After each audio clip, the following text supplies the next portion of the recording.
So in the workshop we tried to present two perspectives, and one is this, what I would call like superhero AI, that is an AI that comes in and it does everything for you and then it goes away again.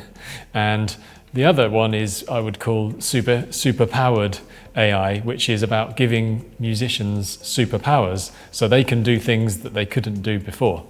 I'm much more interested in enhancing superpowers for people, especially musicians. So it means that when you design your AI for music, you have to think about that and whether you're just completely replacing that creative process with a machine or whether you're enhancing that creative process with a machine. So I think there's two futures for AI and music, and they're going to happen at the same time, and different bits of the music industry will want to use different types of AI.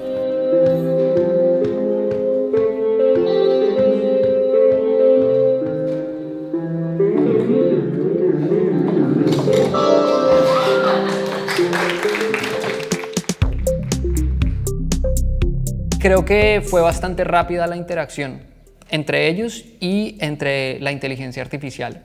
Así que hay algunas cosas que pueden costar para los músicos, por ejemplo, en las que no son generativas, sino como el software de Matthew, que es más complementario.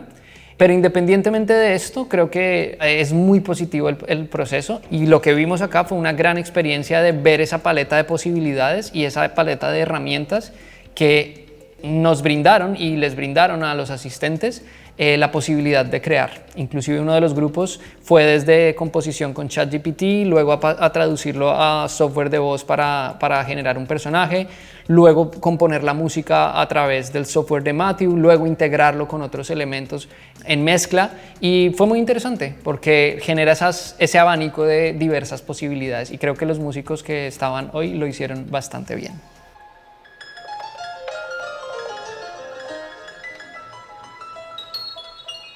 I així tot el rato.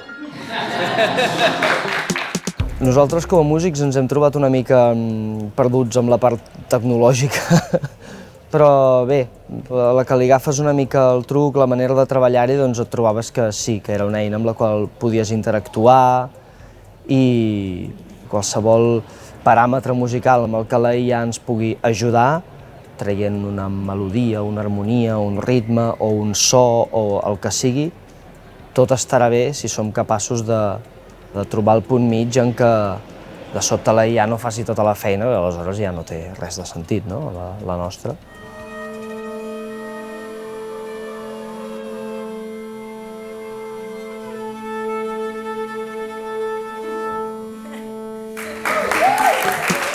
Ui, com a intèrpret, jo crec que està superlluny. És la típica discussió, no?, de l'art i de l'estètica i de què és què vol dir i expressar-se i arribar a l'altra gent, no?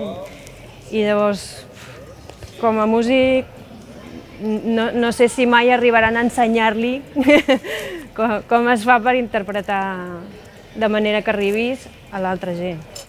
Que m'inspiri, de la mateixa manera que m'inspiren els llocs, la temperatura, les persones, una font d'inspiració més. Pel que jo veig i pel que he comentat també amb altres companys del curs, el que tots estem esperant és una mica el moment que tinguem un ChatGPT o un Midjourney, però en música. I crec que encara en el tema musical anem una mica enrere en aquest sentit, però tothom està esperant que tinguem aquesta eina. I quan ja tinguem l'eina que pugui fer la música, llavors els músics ens haurem de reinventar i haurem d'afegir valor al que ja pot fer la màquina, diguéssim.